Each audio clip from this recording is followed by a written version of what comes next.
Alright, welcome back. So, I believe in the previous part we went to the waterfall cavern and got the cube. Doing things a little out of order, and I realized that, but I wanted to do it in my way. Um, and this is the way that I decided to do it. So, now that we have gotten the cube, I think it's finally time to start tackling the rest of the main dungeons. So, we are going to be starting off with the fire dungeon, it's a volcano. I don't remember what the name of it is, though. But since we have the airship, it should be pretty easy to get there. So we need to head to the exact opposite side of the world from where we're currently at.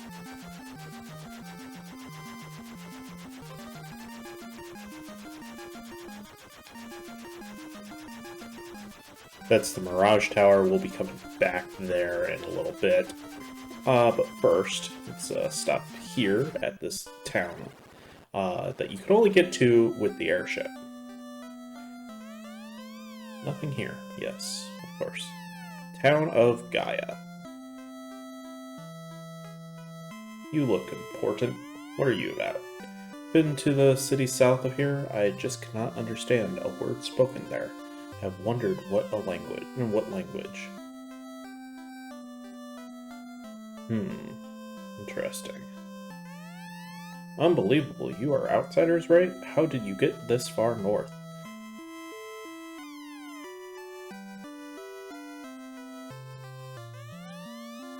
I hate it when they do that. Kary at the spring was kidnapped. Legends say that the castle in the west is a place to test courage. Yep, we've already done that part. Saw a shining object flying towards the east.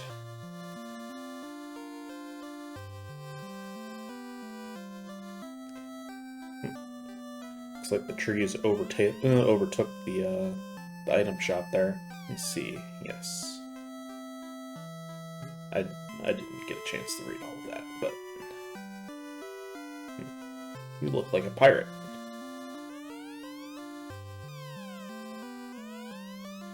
Hardy har, you are too late. I bottled the ferry and sold her to the caravan. So that's kind of your indication of where you should go next in order to do the water dungeon. Alright. I figured it was just easier to leave the town and re-enter so we could get back to the black and white magic shops. Alright, so we got some Ice 3 and Break. Break is, I believe that's the spell that causes stone. In this case, it's instant death. But we're only going to worry about Ice 3 and Cure 4. Cure 4 is a full heal. It's talking backwards. Yeah, I think that's your indication that if you didn't figure it out,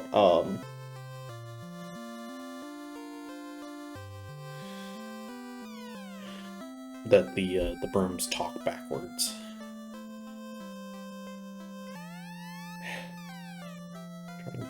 I'm trying to talk to you. Do you have the great power? Yes, I do have Nintendo power.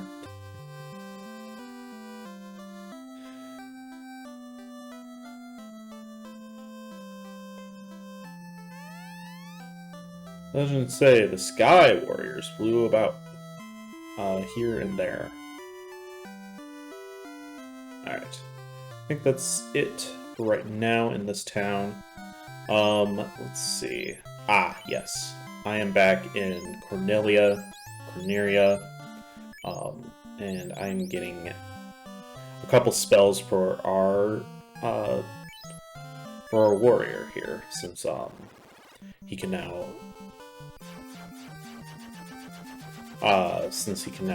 use white magic. Very low level white magic, obviously, but so here is the volcano, and you have to enter at the top 2 tiles, which is kind of weird. Okay, fair warning for this dungeon, there is a lot of flashing. Don't watch. If you know, are epileptic. Please.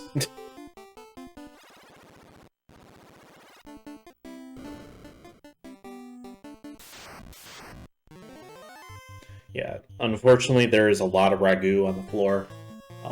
And every time that you walk through it, it does that flashing thing.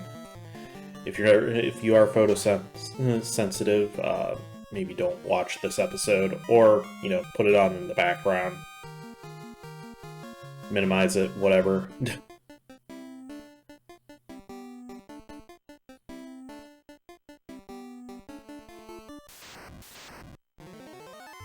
Alright, so we got fire elementals now. We have the power of healing. Unfortunately, we do not have the item that gives you a free ice 2. Would be helpful.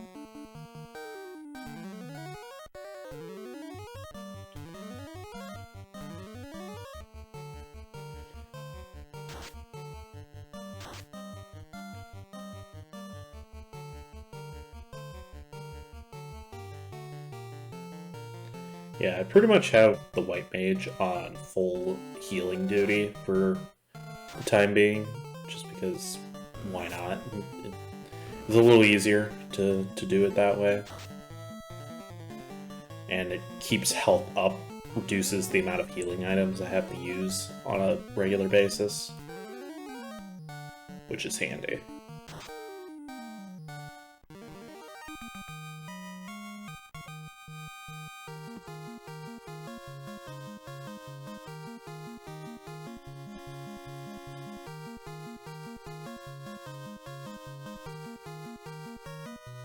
Alright.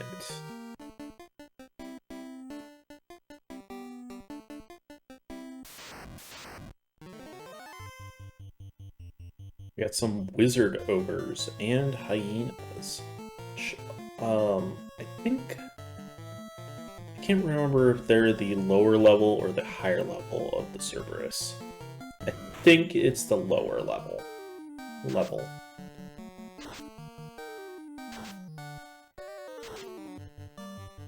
Yeah, the Lightning 2 doesn't do a whole lot, but, I mean, that little extra damage across all enemies is pretty handy.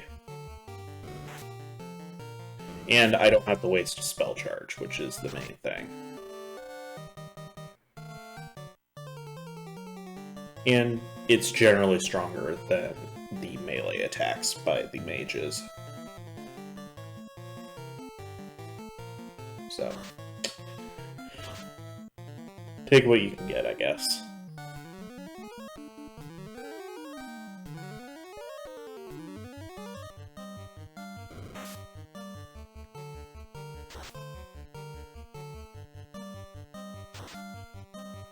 I think I did switch to the ice sword, although I don't remember if the elemental swords have any actual secondary uses. So, like, the dragon sword, for instance, I know does not work in this version of the game. At least not, like, at least not in the way that it was intended. So, dragon swords, obviously, were supposed to be better against dragons. Unfortunately, it doesn't work, so.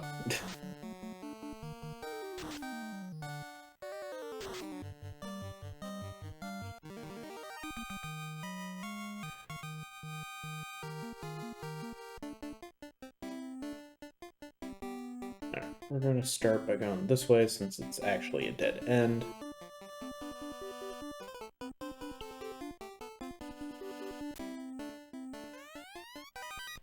Giant sword. So I think giant swords were supposed to be good, and the giant sword is supposed to be good against giants, but obviously that does not work.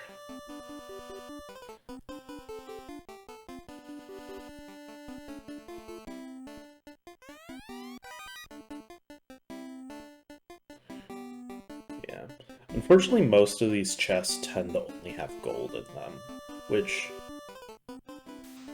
Okay, I did decide to exit the dungeon and re-enter, just because I think we were running out of space. Or we definitely will, once we,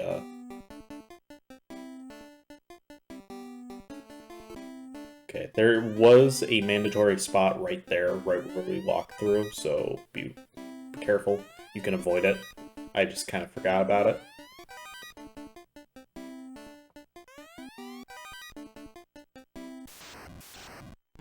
There's definitely a mandatory spot there. Grey Worm. I can't remember if it's the Grey Worm or the Sandworm that has a really nasty attack.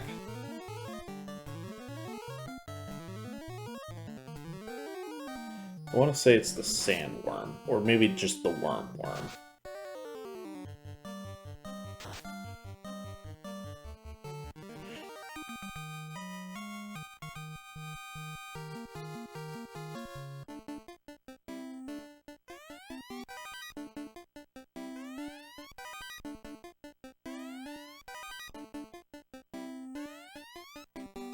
We did pick that one up already. Silver Axe, Silver Shield, and some money. Okay, so I think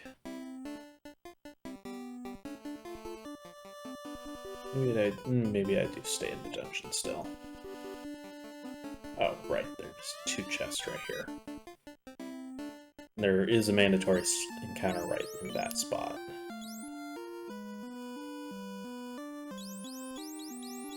Alright, yep, let's go ahead and use exit just to get out. Again, sorry for the flashing, but...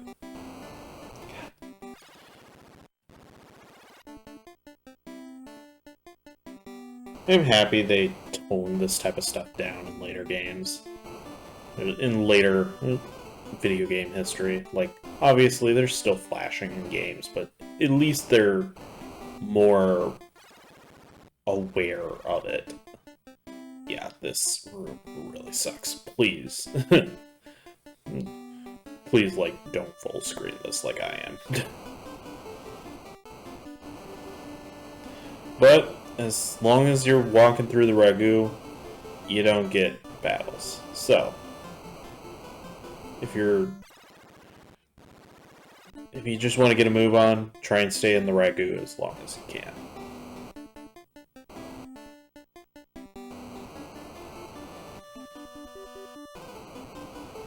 So, the reason why I wanted to get that exit spell as soon as I could was for this very reason. Being able to just kind of exit a dungeon if I start running out of space, or if I need to... I actually like to save after I've gotten all the treasure, and then just redo the dungeon again. Because at that point, you can kind of just run away from everything and ignore battles, just try and get to the boss as fast as possible. And that way, because I've been burnt a few times in this game when I was first playing it, where I would get all the treasure, get to the boss, or get close to the boss, and then, you know, I get KO'd. And then I have to redo everything, including get all the treasure again. So, it's honestly not a bad strategy to just get all the treasure, and then go, leave the dungeon, save, and then go and fight the boss. Just so if the worst happens, you don't have to redo everything.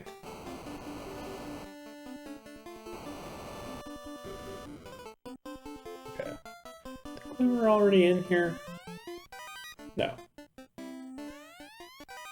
Just might as well not have been in there. There's hardly anything in those chests. Wow.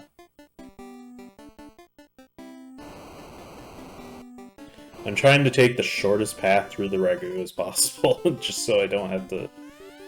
So we don't have to watch all the flashing.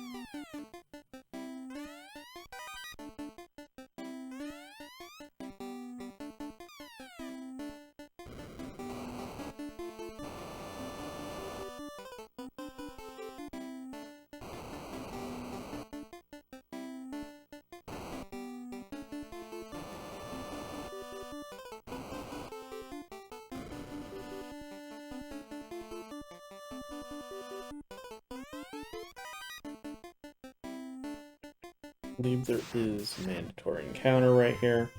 Nagama. These guys can be kind of dangerous if you leave them live too long.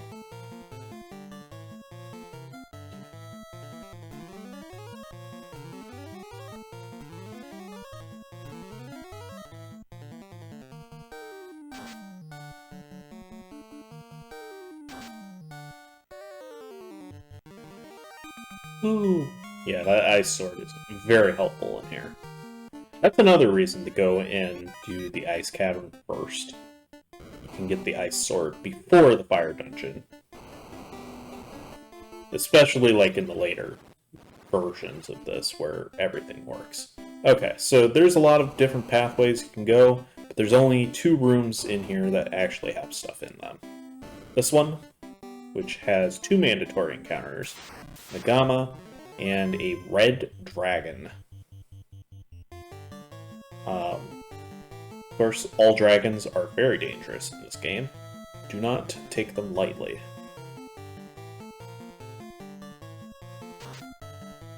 Yeah, unfortunately we could not get a fire up in time. Ouch!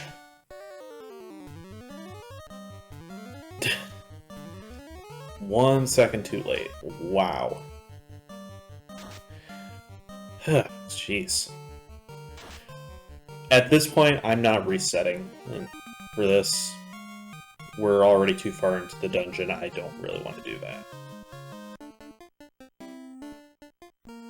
Yeah. Ouch.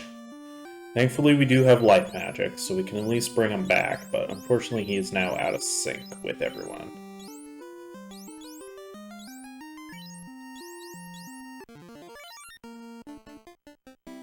At least use one of our cure spells. So we get flame armor.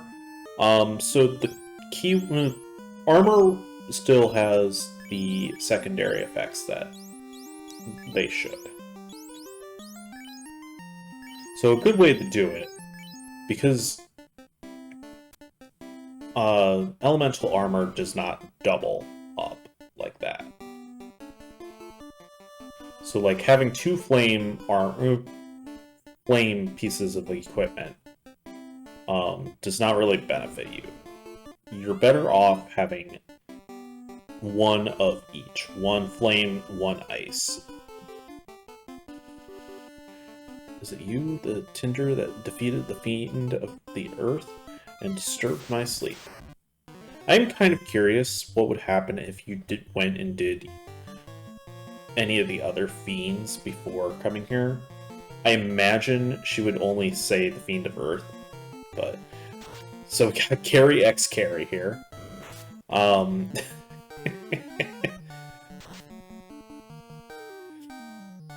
So Kary doesn't really have a whole lot of fire-related stuff to her. I think she just kind of hurts. Just kind of hits hard. I want to say. And she apparently is very beefy.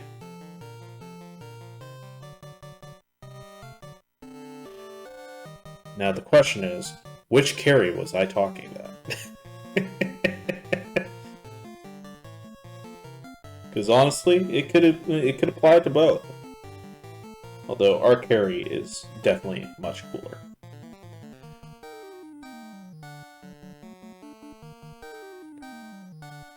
Honestly, Kary kind of looks like a Lamia queen, but with more arms. Now, her Japanese name, or the Japanese version of her name,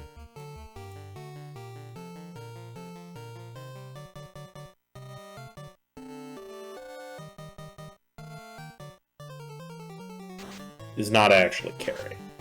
Kary is just what they had to call her due to size constraints.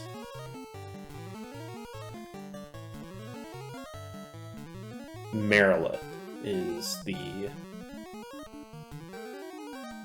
apparently the name, or Merilith, critical hit.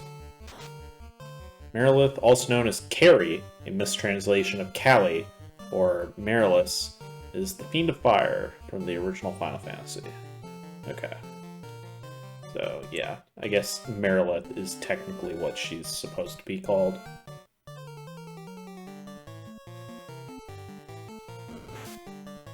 Mount Golga is a woman with the lower body of a snake and has 6 arms, each wielding a sword.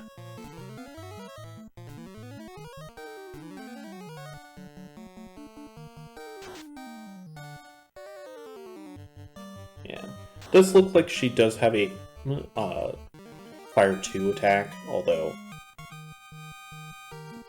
it's pretty minimal. Seems like physical attacks is her main thing.